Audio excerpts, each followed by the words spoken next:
Hello again, YouTube. Today is May 27th, 2019. It's been a while since I've made a video, and I just wanted to pop in and say hello. I was going to make a video a couple weeks ago because I didn't celebrate it, but it was my 1-year birthday as a baby apostate. 1 year old since the marking talk. And I just wanted to check in and kind of give myself and anybody listening an update on how my life has been over the last year, goals that I have for myself, and where I want to be in a year, in 5 years, and beyond. And unexpected trip this weekend. On Sunday, I went to the third day of the 2019 convention. Love never fails. I even had a badge.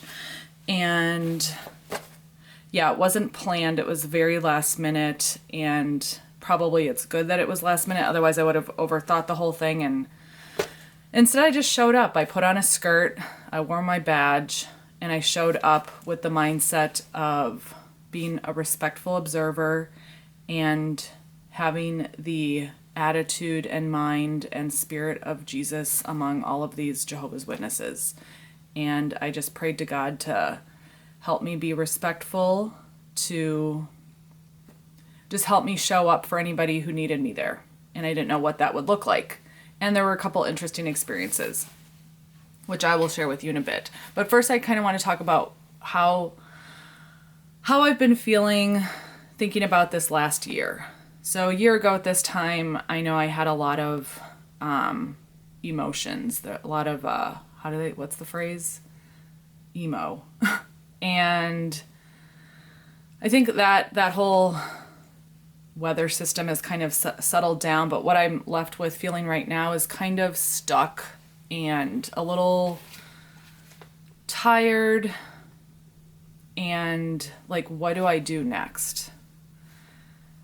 So what I've been doing a lot lately is listening to lots of podcasts and YouTube videos and stuff like that, because I've been remodeling my house. I live in this old house. It was built in 1941, and it needs a lot of updating. And prior to, like when you're living with a view of Armageddon's just around the corner, and you don't need to like invest in your future because Armageddon's going to take care of everything. At least for me, I kind of just had this very irresponsible attitude towards things like my health, my house, things in general. It was just kind of like, well, God's going to take care of it all at Armageddon, and I'm just going to like sit and wait for that to happen. And now that that's no longer my outlook, it's like it's time to take responsibility for stuff. And I started with my physical house. So I've listened to all these really great podcasts and sermons and secular lectures. And so a couple of things that have really been helping me just kind of process things and question what I want for myself is, number one, it's a channel called Shunned Podcast, and they're pretty lengthy interviews, but they really get into like the stories of these people. Most of them were raised or were Jehovah's Witnesses, but a couple survivors from other high control groups and cults are interviewed as well. But it's very, it really gets into the psychology of what happens to people when they're raised in that environment, and then like what happens subsequently. And so I found that really fun to listen to.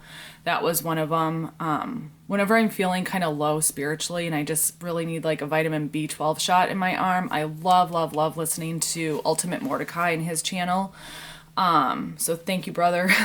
I love your message. I always leave listening to one of his, and they're usually like 30 minutes long. I always leave listening to one of his chats. He records videos while he's driving.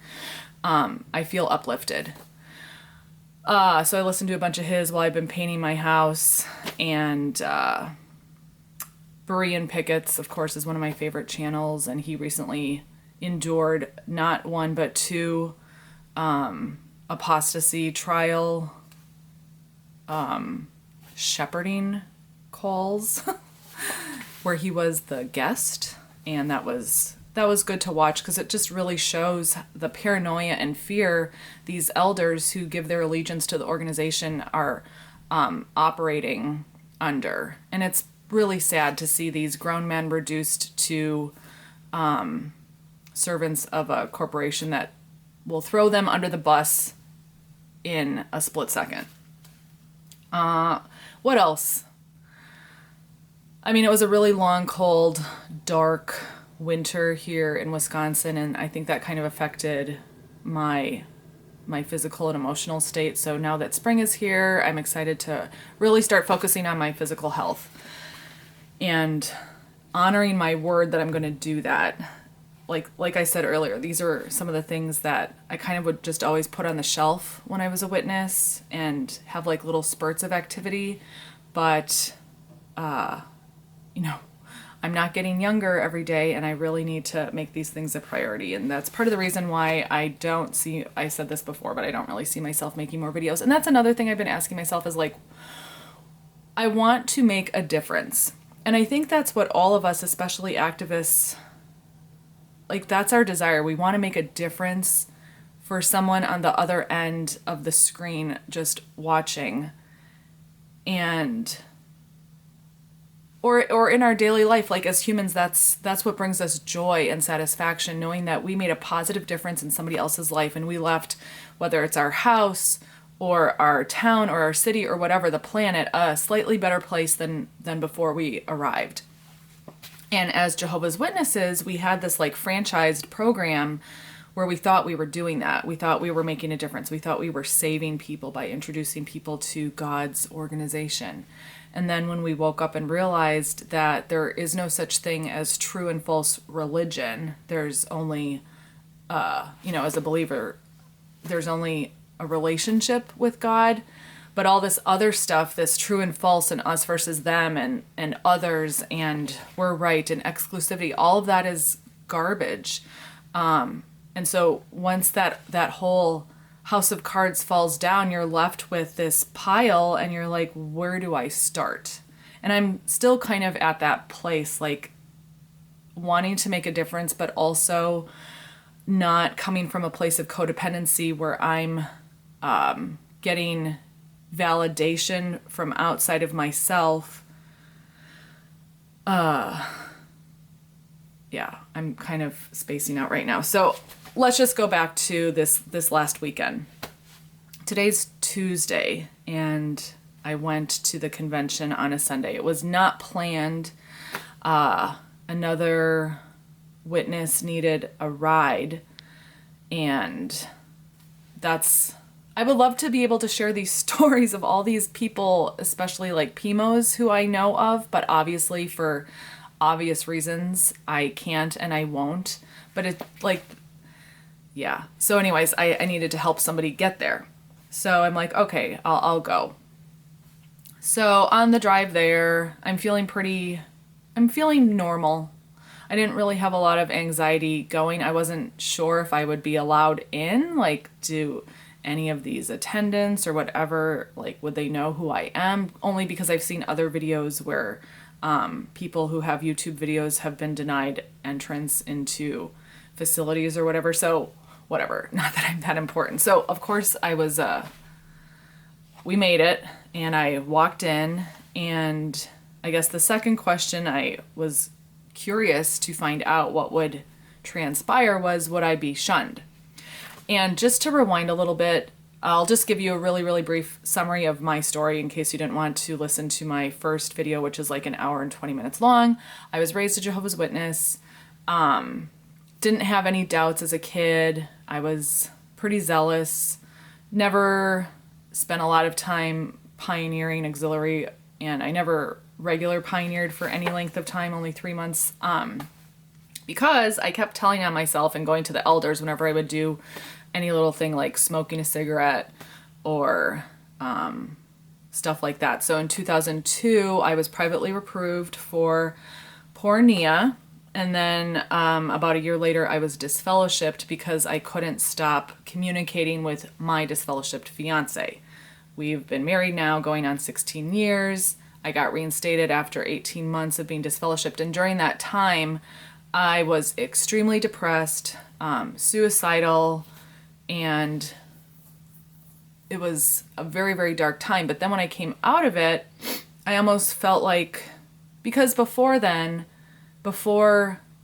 being disfellowshipped, I thought of myself like that would never happen to me because I would never sin like that.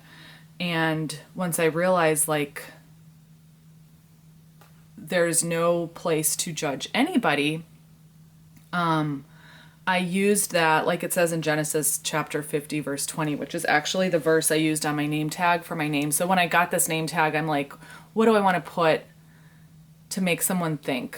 And it wasn't very like meditated, and maybe I was wrong for like writing what I did in my name tag, but what I wanted to write was love never shuns, but I knew that would probably get me in trouble with an attendant or whatever. And so I just wrote Genesis 50:20, which I want to read really quickly. It's the story of Joseph, and he endures everything he endured, being thrown in the well by his brothers and then going into jail, and all of this stuff happened to him.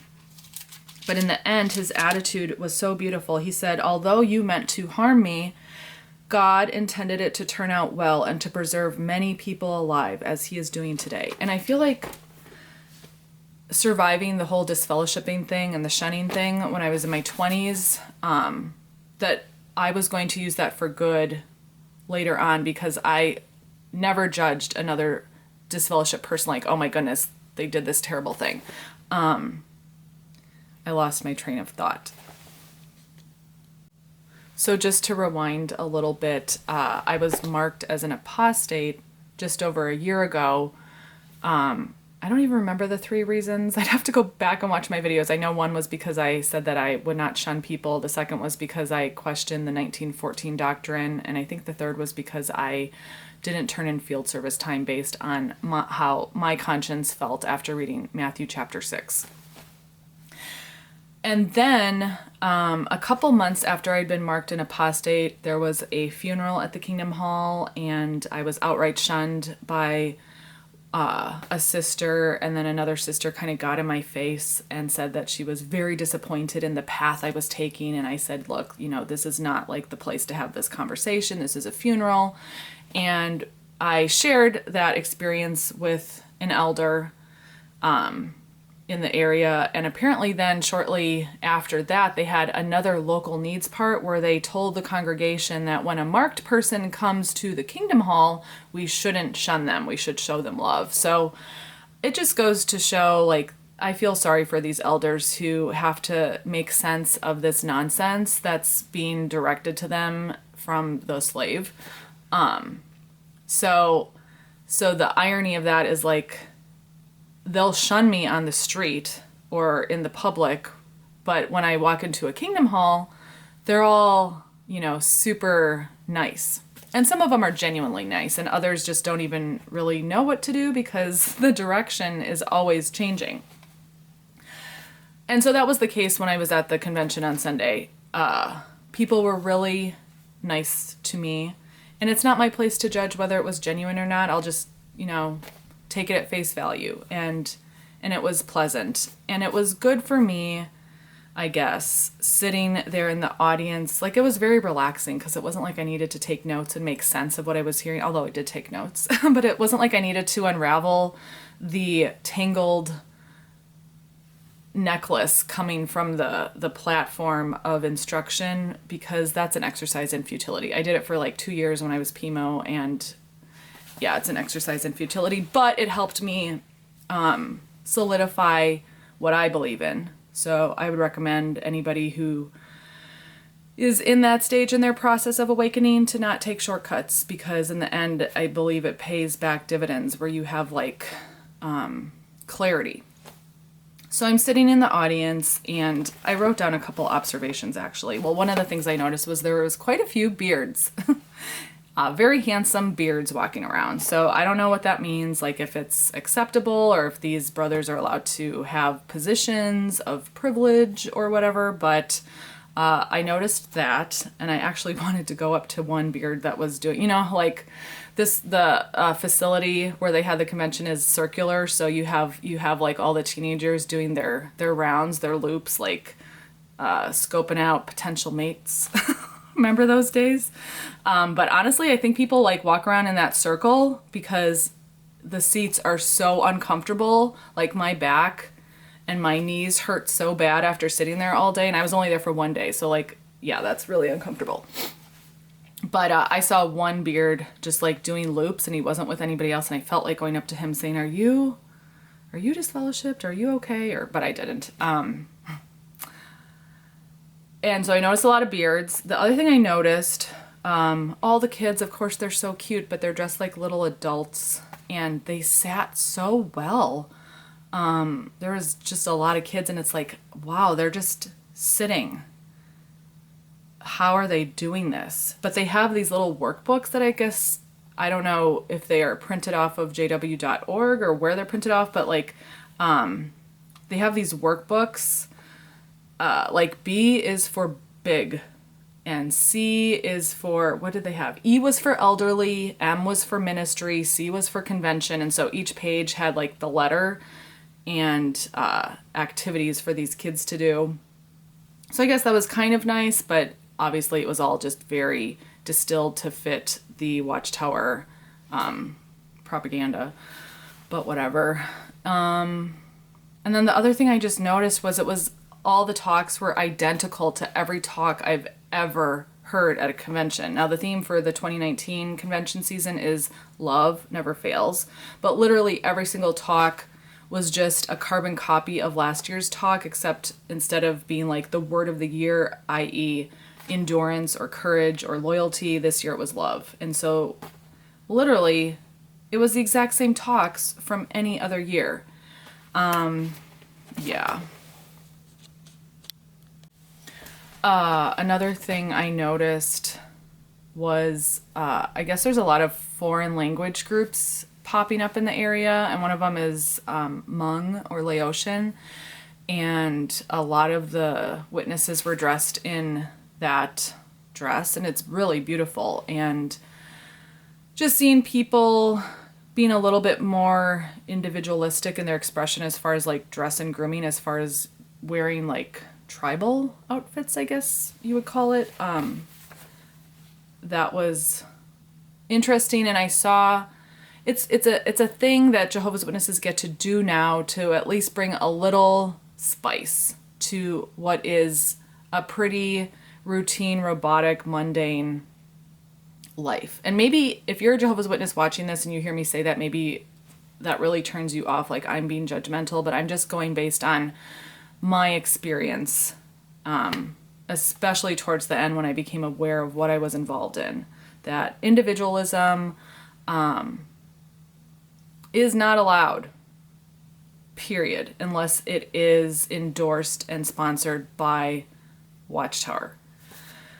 So the main thing I want to review actually is the drama. I went online and I watched the whole thing before the convention because it kind of piqued my interest when I saw the trailer. And it's all about Josiah, and it's taken from 2 Kings chapters 21, 22, and 23 about how Josiah is anointed as king from the age of 8. His grandfather was King Manasseh, who, if you remember from Bible stories, was the king who actually sacrificed his own children on the altar through the fire. And then his son was not a good king, but then Josiah was this very good king. And the theme of the convention was all about basically, well, here, let me read it. It's called The Story of Josiah, Love Jehovah, Hate What Is Bad. And then their description is, growing up in an apostate nation, young Josiah is surrounded by the plague of Baal worship. Can he march against the tide and stand firm for what is right? And when I was thinking about that, like, what is right? So I think it's really important to ask questions when you're dealing with words that one group has a altered definition of. And so if you're asking a Jehovah's Witness, like, what is right or what is pure worship, they'll sign you up for a 6-month indoctrination Bible study course, aka book study course with Watchtower literature, and you'll learn like what is right is becoming part of this organization. Whereas if you just read the scriptures and you want to like really be simple and clear. What is right? Like when people ask Jesus, what are you supposed to do to please God? He would quote the Shema from Deuteronomy, which is love Jehovah your God with your whole heart, your whole soul, your whole mind, your whole spirit, and love your neighbor as yourself. That is the whole commandment of the law. And so what is right is being a good person, loving your neighbor as yourself, believing in Jesus, Romans chapter 10, verse 2, having faith in Jesus, like that is the core root of my faith now. It's about relationship and not religion. That was a side point in asking myself, like, what is right versus like what Watchtower would tell you what is right. And so the drama opens with this opening scene of a little kid who finds a stone idol in the field, and he goes to his grandpa, who's King Manasseh, and says, what is this? And the grandfather he quotes from the prophet Isaiah and says, all who form carved images will amount to nothing. And for me, definitely one of the big thing that really made me start questioning what I was a part of as a Jehovah's Witness was the prominence of jw.org, and it really started to feel like an idol. And so now when I read these scriptures in Isaiah and the other prophetic books that warn against idolatry, I do take that very seriously, and I appreciate why it's such a dangerous thing, because when you put the teachings of men above the principles of God, specifically looking to Jesus Christ as the truth, the way, and the life, that is where the snares lie. And so for me, as a believer in Jesus Christ watching this drama, I just found irony everywhere in this drama, because it was all about these Baal idols. And every time I saw a Baal idol, I couldn't help but see that blue JW.org image flash in my head, and how that has become the idol presented to Jehovah's Witnesses. But then I would also look around at people in the audience and remind myself not to judge anybody as participating in idolatry, because who am I to judge that, this Jehovah's Witness sitting behind me views jw.org as an idol. I think the leadership wants people to, well, it's not even that I think they do. They do. They tell you that they are the guardians of doctrine. They are the mediator between the other sheep and Jesus Christ, and that Jesus Christ isn't even your mediator. And those are things I would really, really urge any Jehovah's Witness or anybody who's studying with Jehovah's Witnesses to really dig in the scriptures and in Watchtower literature about what do they really teach. And don't take the whitewashed version your study conductor is probably going to submit to you, because they probably haven't even done the research on that stuff themselves, because I know I didn't, because it's really confusing. All right, so going back to the drama, this little King Josiah, who was adorable, by the way, and I'm looking at the actors in these movies, especially the children actors, and I can't help but think, because I think back to like myself when I was age 8, and everything is possible in your mind, and all you do is daydream about what you want to do when you grow up, and I just can't help but think I hope this kid is able to like live his authentic life, because he was a good little actor. But he asks his grandfather, King Manasseh, he says, can 1,000 mistakes be forgiven? And the grandfather says, yes. And it just makes me think, like, that is grace. But under Watchtower law, I specifically remember one of my friends, she had been disfellowshipped 3 times. And at that judicial hearing where she was disfellowshipped for the 3rd time, an elder literally said to her, 3 strikes and you're out. Now, subsequently, she's been reinstated, and she has really severe Stockholm syndrome, and she's like really, really plugged into the religion. Whatever, that's a whole other story. But it's very opposite from the gospel of grace. I don't know if I want to share all these notes, if it's going to bore you, but they show in the scene 2 years later, and they have a scene from like the marketplace where one of the Baal priests is talking to a lady in the marketplace, and she's saying, oh, these Phoenician models are good for business. And I'm just thinking, it just reminded me so much of Watchtower about how everything is about money and business. And yeah. All right, then there's a violent scene where Josiah's father is murdered. And again, I just looked around at all the kids in the audience thinking like, this is not PG-13, or like, this is not appropriate material for like really young children. It was kind of scary. But maybe I'm more sensitive to that because maybe I'm just more sensitive to that. But I wouldn't want, if I had kids, I wouldn't want them watching that. So here's a quote that I really like from the drama. So they fast forward 8 years later, and young Josiah is shooting arrows with his cousin Zephaniah. And Zephaniah says in the drama, the history of the kings teaches us much about good and bad. When we carefully study their lives, we learn to love... When we carefully study their lives, then in this dialogue, Zephaniah is interrupted by this fictitious character by the name of Enan, who's like the son of one of the Baal priests, and he mockingly says, we learn to love Jehovah and hate what is bad. And then Zephaniah continues talking and says, when the king doesn't search for Jehovah, everyone suffers, even the good people. All the more reason to learn from their mistakes. In other words, learn from the king's mistakes. And that, I think, is really good counsel, especially if you transpose that into the modern day kings of Watchtower, governing body, and really studying the history. Like they said, when we carefully study their lives and their history, we learn to love God and hate what is bad. I think that is very good counsel. And then it really reminds me of when Paul said to the superfine apostles, like in 1 Corinthians 13, he's warning these young new Christians in 1 Corinthians 13, like, are you listening to these superfine apostles over what you learned with the gospel of grace? You know, the real good news? And it's a warning example for us to not follow men. You don't just gulp it down without examining their fruitage, and as we all say, doing your research. Okay, going back to the drama, Zephaniah continues, do you understand what kind of influence a king has?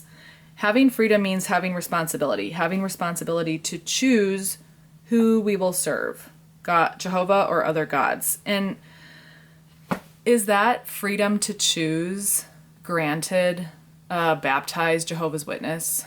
Absolutely not. I mean, they'll write in their literature. I believe the article is from 2009. If you plug in, on Watchtower Online Library, can you change your religion? It'll come up with this story of a woman who was, I think, Hindu, and her family practiced manipulative techniques like shunning and oppression and pressure on her to not study with Jehovah's Witnesses. So it's okay for someone of another religion to change their religion, but if you're a baptized Jehovah's Witness like I was, you're not allowed to explore any other religions, even Christian faiths. And I am proof of that, and many others. And then, okay, Zephaniah continues talking. He says, if we just go along with our parents in doing something God hates, and then I wrote in parentheses, like silently submitting to an organization that protects pedophiles, enforces shunning, etc., aren't we honoring them more than God? It's so ironic. Okay, then part 2. So that was all from part 1 of the convention. I guess an interesting part in part 2 is they have a scene where Huldah the prophetess is speaking to a bunch of men. You would never, ever, ever find that in a JW religious setting where a woman is allowed to speak to a group of men. It was just so ironic because here you have Huldah the prophetess speaking to a bunch of men, and yeah. So what was the message I got from this?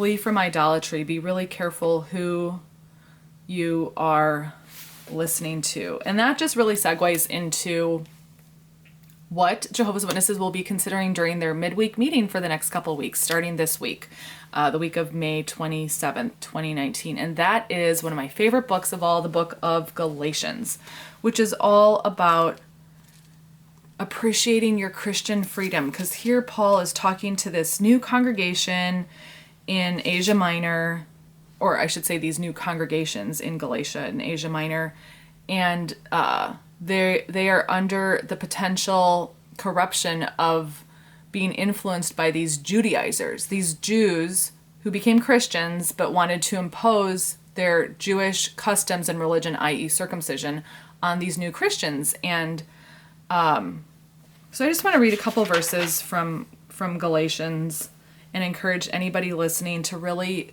sit down and grab, a cup of coffee and enjoy reading this book, because it's really beautiful.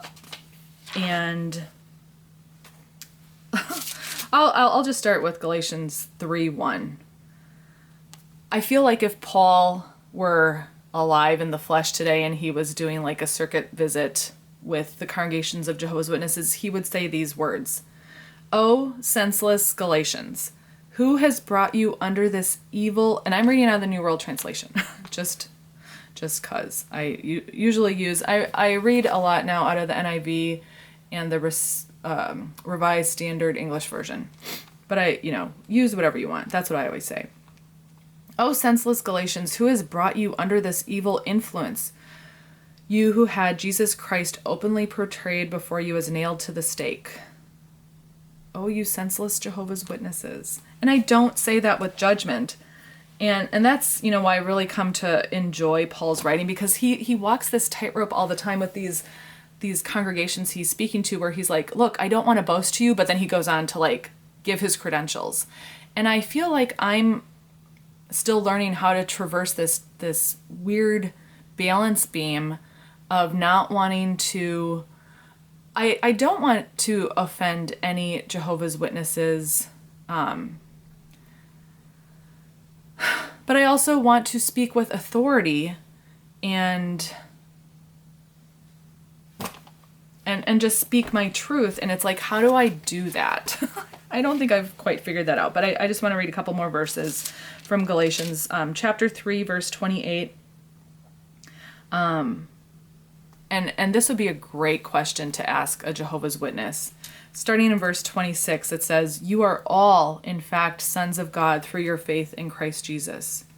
You are all sons of God, not just a 144,000 made-up group based off of 2 verses in the book of Revelation, which is apocalyptic literature, and mostly symbolic.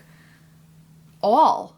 You are all, in fact, sons of God through your faith in Christ Jesus. For all of you who were baptized into Christ have put on Christ. There is neither Jew nor Greek. There is neither slave nor free man. There is neither male nor female. For you are all, this says in union, but you are all in Christ Jesus. Moreover, if you belong to Christ, you really are Abraham's offspring, heirs with reference to a promise. That's what the inspired word says, but what does Watchtower doctrine say? It says something very, very different. Oh, there's just so much to unpack in the book of Galatians, and I didn't prepare an outline, so I'm not going to just ramble through that. So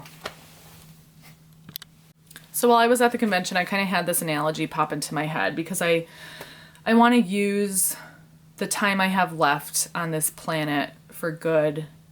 And I want to make a difference, but I also want to be personally responsible, and I don't want to use my energies, like Jesus said, don't throw your pearl before swine, and he didn't use that so that we could like judge other people as pigs, but the point being, like, be wise about what time is it? Be wise about how you use your voice and your energies, and because otherwise you're just going to be left feeling frustrated yourself and probably turning off the people you most want to help. And so being in the food service industry, I was thinking, okay, what if I knew one of my competitors, let's just call it that, one of my competitors, but I believe in cooperation, especially when it comes to like the food business, because you can always make the pie bigger, and it's all about sharing and cooperation and not competition. And that's what I see in the Christian denominations I visit. They're not like being competitive with each other, even though I was taught, like, people will say, or like Jehovah's Witnesses will say, look, they're not united. There's 37,000 denominations of Christianity. And there may be like a grain of truth in that. However, I think it is just symptomatic of what we've been seeing going on over the last 2,000 years since Jesus did walk this earth, is people just, like you look at people like Luther or Calvin and how they came out of a hierarchical system and then actually ended up developing the same hierarchical system that they were trying to get away from. And you see the same pattern with Russell. He was fed up with the institution he was raised in, but then he actually ended up creating yet another carbon copy hierarchical system of control and religiosity. What's the word? You know what I'm trying to say. Like, instead of making it about people having a direct relationship with their Lord Jesus Christ, it became I hear Christ's voice, so you need to listen to me in order to be right with God. And when you really read the New Testament, that is not the message. I think it's in John 15, verse 5. I'm just going off my memory. I don't even know if this is it. I guess we'll find out together. John 15:5. All right, here it is. I am the vine, you are the branches. Whoever remains, this says in union, whoever remains in me and I in him, this one bears much fruit. For apart from me, you can do nothing at all. And the person being spoken of in this is Jesus, not an organization. John 15:5, and I would say just continue reading backwards and forwards and get the context for yourself. Okay, so speaking of like fruit, let's say I have a smoothie stand and I'm the farmer also. I'm getting the ingredients from my field. I'm responsible from like seed to finished product. And I don't use GMO fruit, and I don't use pesticides and Roundup and chemicals, and it's organic. And I have, I find joy and pleasure in making these beautiful smoothies for people. And across the street, I see another smoothie stand, and they have a curtain around their table. And every now and then I see a guy come out from under the curtain and plop a roofie in, is that what they're called? Roofies? Plop a pill, whatever, in someone's smoothie. And you see like there's a long line of very loyal patrons at this other smoothie stand because their parents went to the smoothie stand and they're like 3rd generation, 4th generation patrons of this specific smoothie stand, which just so happens to have a big blue jw.org banner around the table.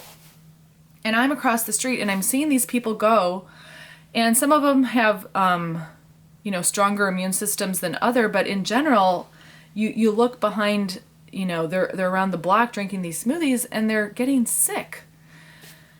And I think up until now, like, my thought was I need to warn people and say, don't drink their smoothies, you're going to get sick, they're going to control you, and blah, blah, blah.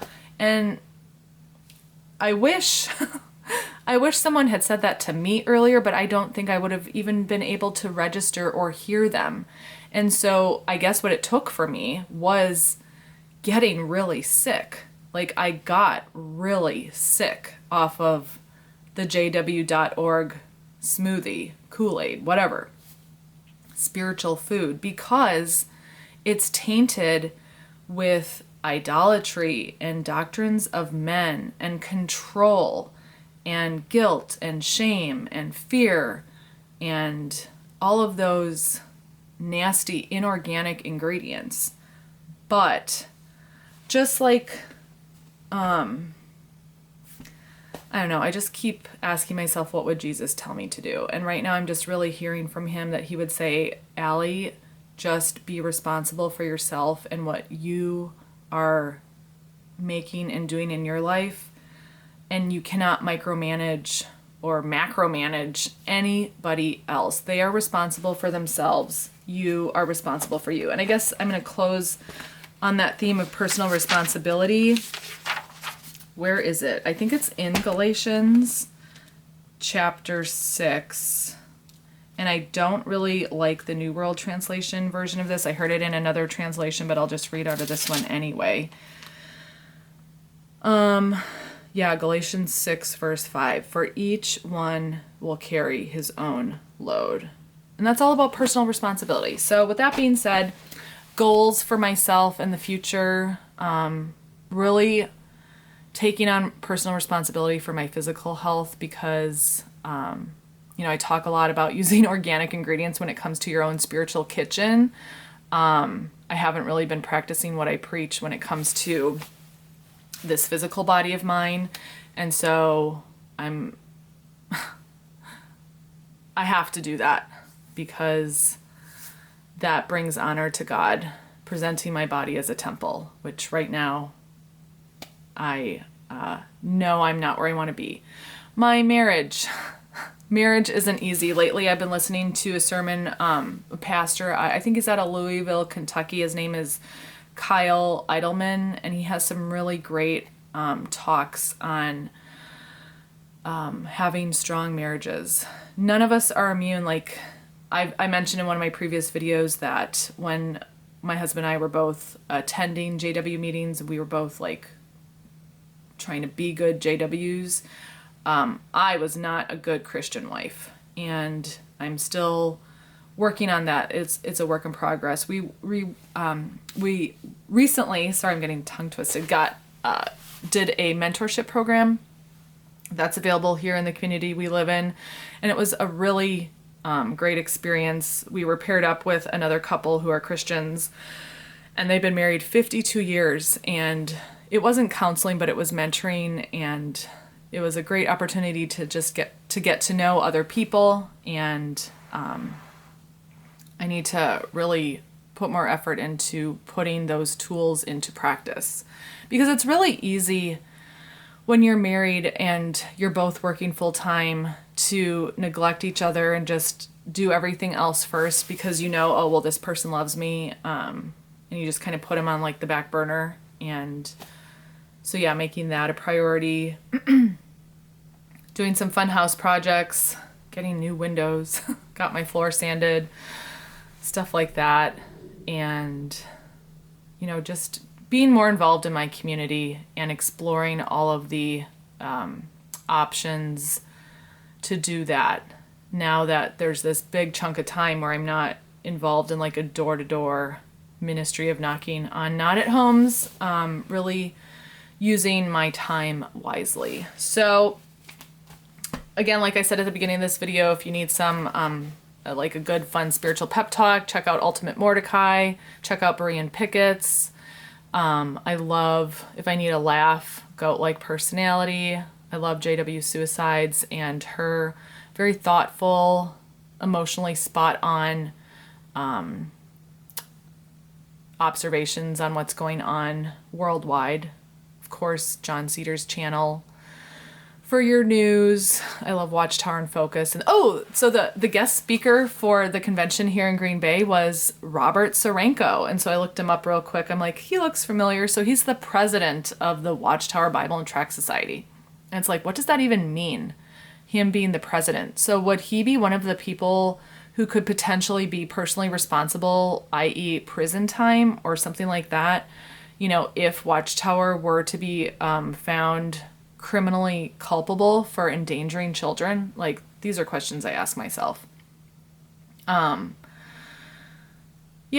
So carry on. If you're in the Northern Hemisphere, enjoy your summer. I'll check back in, but it's an honor and a privilege to be able to use my voice and speak my truth without having to read from somebody else's script.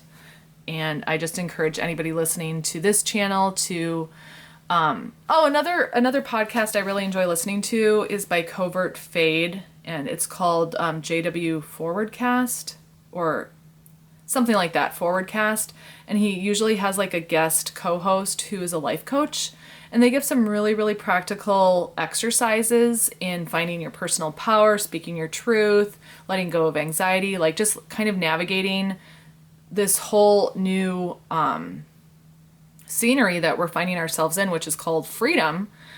And how do you do that, especially when you were raised basically in prison? Like, I was born into a prison. And it's like, you know, it reminds me of that scene from Shawshank Redemption, where the guy served decades and decades and he's released and he doesn't know how to live in the free world.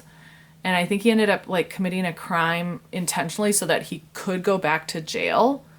But then I think ultimately he ended up hanging himself. And it's like that happens to people because they don't know how to acclimate to freedom. And that's another reason why I love the book of Galatians, because it's all about, okay, you've been set free, so now you get to live free. And Galatians is a great place to start in listening to how or what that looks like, living free. But one of the things Covert Fade says in his podcast is avoid living in echo chambers. And so maybe some of you listening now dismiss a lot of what I say because I still do believe in God. But I would challenge you, especially if you're an atheist or you're an agnostic, to continue exploring and researching faith. And maybe you're really, really comfortable in your atheist echo chamber. And maybe like that's the only table you want to like eat from. And I'll tell you right now, like, I listen to a ton of atheist podcasts because I want to challenge my faith, because I want to know that what I believe in really is real to me. And there are days where I'm a bit of an agnostic Christian and I go through those seasons and times, but I'm not afraid to like have those conversations with my Heavenly Father and with my Lord Jesus Christ and tell them, look, are you a fairy tale? Is this ridiculous? But I always come back to, especially when I'm out in nature and I'm just surrounded by creation, I cannot deny that I feel God and I hear God and I see God and I taste God everywhere. And that's just me. But I just wanted to state for the record that I don't live in like this evangelical echo chamber. So I would encourage anybody who's maybe gone from religion to place of either total doubt or faithlessness, or, you know, you're a secular humanist, which is fine. Just don't live in an echo chamber either. Like, we all need to practice what we preach. And that message is one of inclusivity, not exclusivity, and love for everybody. So on that note, shalom, and I'll see you when I see you. Bye.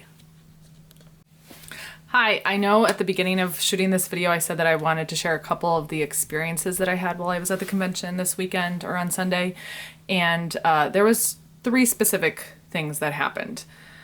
Number 1, I was sitting next to a chair that had an iPod and a lunchbox, and it's like, ooh, who's gonna show up?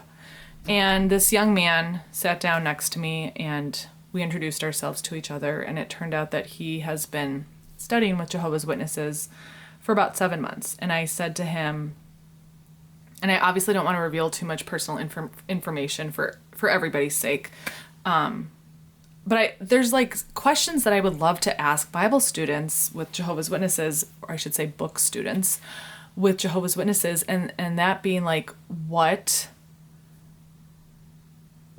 got you to like accept the Bible study? What in like the sales pitch hooked you? Obviously, I wouldn't say it like that. And he was extremely honest, and he said, a really pretty 20-year-old. And I said to him, oh, wow, I really appreciate your honesty. I said, but obviously there's something more than just a pretty girl if you've been studying for 7 months and you're at a convention. And he kind of shrugged his shoulders like, yeah, you know, and we didn't really get far in that conversation, so I don't even really know what. But you can connect the dots. You look at people like, why do people accept Bible studies with Jehovah's Witnesses? And I think one reason is like the vacuum that exists in other Christian faiths, and that being specifically a Jehovah's Witness, when they knock on your door, partially because it's required to like do X number of hours in order to keep your active status. But a Jehovah's Witness makes themselves totally available to a Bible student. We, as Jehovah's Witnesses, would completely rearrange our schedule, our preferences, whatever, to meet with this person. And so I can only imagine being on like the other side of that, like what that must feel like, because we do live in a day and age where everything, like people don't really make that sort of time for each other anymore. Even like even friends, it's like, there's been so many times where I've like canceled, an invitation or an appointment with somebody else because I've been too tired or something else came up or whatever. But like, that is like the one thing a Jehovah's Witness will keep, is their appointment with a Bible student. And so as a Bible student, as a book student, I'm really trying to be conscious of language. As a book student, that's got to feel like a lot of love. And of course, it's part of the whole love bombing thing. So anyway, I did end up sending this person a message, just kind of like a, hey, just thought you should know, blah, blah, blah, take it or leave it. And that's up to him. And there was even this little part of me that said to myself, like, am I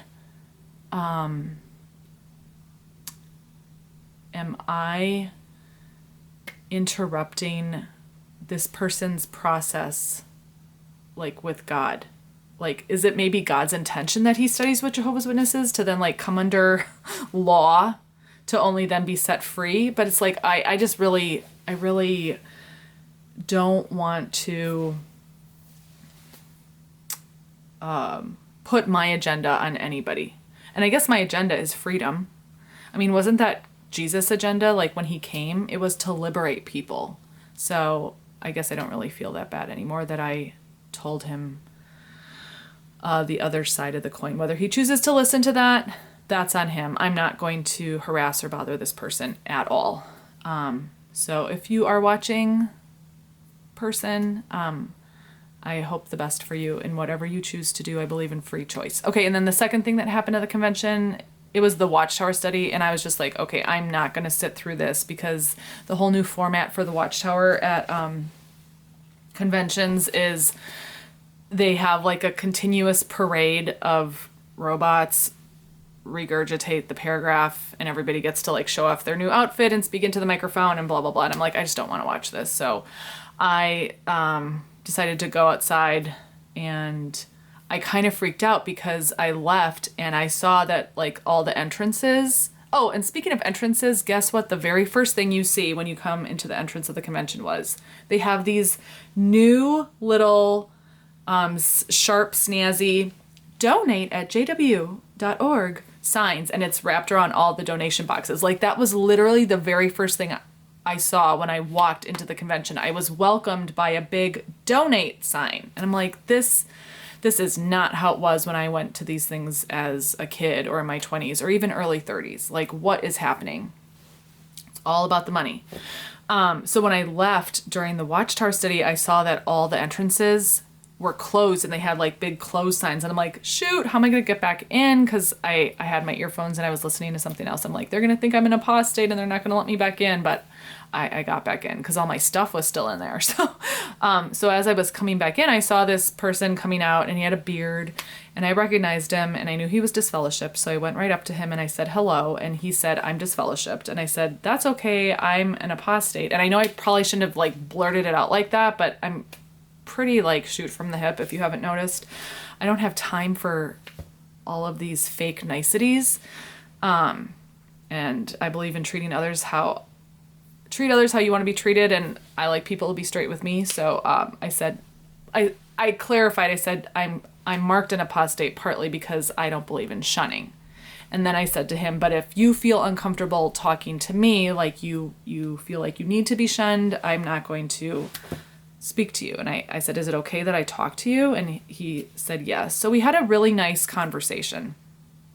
And Yeah, so those were two really positive things that happened. And then the third thing that happened, so on my name tag, I have my name Genesis 50:20, and then I have my congregation as John 4:21 and Matthew 18:20. And John 4:21 is where Jesus is having the conversation with the woman at the well, and he says to her, "Neither in Jerusalem nor on this mountain will you worship the Father, but rather with spirit and truth." And then Matthew 18:20 says, "Where 2 or 3 are gathered in my name, in the name of Jesus." And I figured that, like, that's my congregation. It's where 2 or 3 are gathered in the name of Jesus Christ. Like, that's my church. And so I saw someone who knew me when I was a kid. They're in a different congregation now. So she's looking at my badge. She's like, "What congregation are you in?" And I said, "Oh, I'm from the," and I just read my badge, and she wrinkled her nose. And I realized, like, maybe that was kind of like snotty or whatever that I wrote that on my badge, but she wrinkled her nose, and then she didn't ask any more questions. Then she was kind of like pulled on her husband, like, "Let's go." Oh, I can't help it. And then the third thing, and I've meant to do this in all my other videos, and it's actually pretty important. So maybe a lot of you watching this are part of like XJW forums, whether it's Reddit or like specific groups for healing on Facebook or wherever. So a huge person that I just want to give a shout out to, and like the only way I can't say this person's name because she's still Pimo, but we'll just call her Spock. I met her a couple years ago in a forum, and because people will ask me occasionally, and one of the things I really enjoy doing, and I feel like it is part of my ministry now, is I'm not the best video maker. That is obvious. I don't edit. It's just very blah. So there are plenty of other XJWs who make phenomenal videos and very crisp and cut and edited and engaging and pleasing to the eye and all of those things. I don't. It is not my forte. But I guess an area where I feel I feel natural at, and that is talking to people one-on-one. And so my name on Facebook is Alexandra Bogelin Bautista, and feel free to private message me there. If you are like in a place where you don't know how you feel about God, or if there is God, or like where do you start, or you're afraid to check out other churches because, Watchtower told us for years and years and years that any other Christian denomination is Babylon the Great. Like if you're in that place, or if you're an atheist or an agnostic and you just feel like having a conversation with me, I do make myself available to people in that setting, one-on-one. And if you absolutely never want like any of our dialogue ever used like for a video that I make, just say it. Like I really try to be extremely conscious of not sharing anything personal, especially. I would never share your name or your information with anybody, or forward it or copy and paste it. And, I would never do that because I wouldn't want anybody to do that with my stuff. But I really just like talking to people one-on-one, or like if you've struggled with depression and you're like, you need help. I'm not a certified psychologist. I'm not a registered life coach. I'm a massage therapist, and I've taken many courses in some of the energetic modalities, and I think I sought out that type of training because it healed me. Emotions can get trapped in our physical bodies, and body work, like massage or acupuncture, is a physical way to help your body process toxins and negative energy and negative emotions and negative thoughts that literally get trapped in our physical cells. We have over 1 trillion cells that are all vibrating at specific frequencies, and things can get trapped in your liver or your gallbladder, or, so I find that whole field very fascinating, and it's helped me. And I think maybe because I do receive so much body work, it's one of the reasons why I've been able to process a lot of the emotional trauma I've experienced, and that's like my testimony for body work. Physical touch, like even when Jesus healed people, he would touch them. He would say things like, "I want to," and I really try to model that. I don't preach to people when I do body work. That's neither the place nor the setting, unless it's initiated by a client who perhaps is a Christian or whatever. But so yeah, I just want to let anybody watching this know that you can contact me either on Instagram. My name on Instagram is Allie Boggs, Alibogs, or on Facebook, it's my name, Alexandra Bogelin Bautista. So I'm available to you that way. And the last thing I wanted to say as far as like shout outs go is I love my friend Spock. I met her in one of the forums, and her and I have just really been like, we've met face to face a couple times now too also, and it's just been such a gift from God, in my opinion, because she was, you know, my Proverbs 27:17, you know, the right person at the right time. And so it's also like my prayer and wish for anybody else like going through the struggles, that you can also like find a person to help you navigate like this new terrain, because it really helps when you don't have to go through this sort of stuff alone. So I'm going to close on that. So ciao for now. Bye.